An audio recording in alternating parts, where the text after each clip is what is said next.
Hello everyone! Welcome back to Elexhub channel.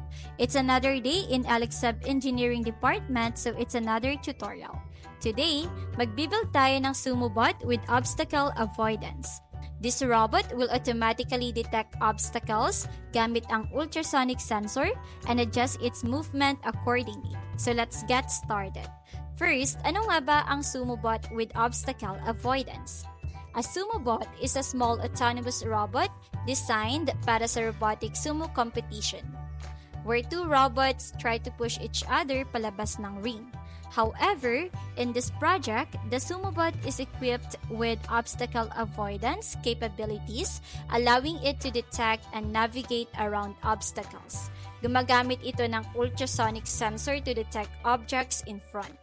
If an obstacle is detected, the robot stops, reverses, and decides the best direction to turn.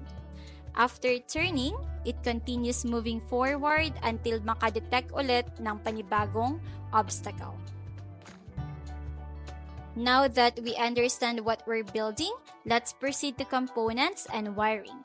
Para sa components and wiring, we made a different tutorial for that para hindi masyadong mahaba ang video na ito.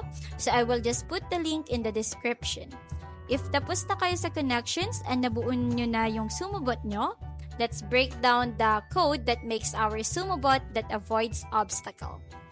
So first, import the Newping library to simplify the ultrasonic sensor measurements. So we go to Sketch, include library, manage libraries, and search for Newping and install it. Then after that, assign the sensor and motor control pins and define the speed values for movement.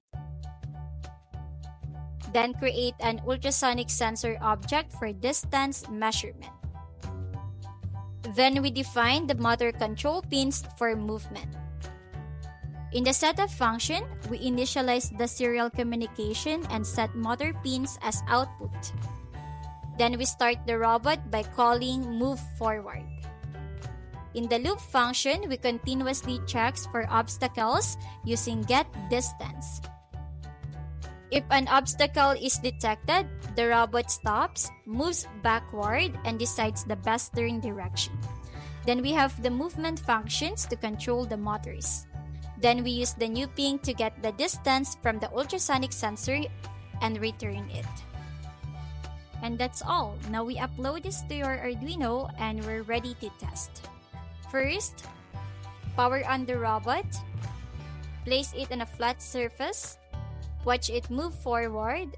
Detect an obstacle. Reverse, turn, and continue. And that's it for today's video. I hope na may natutunan kayo and are excited to build your own SUMOBOT with obstacle avoidance. Comment below if you have any questions. Thanks for watching and see you in the next video. Happy making!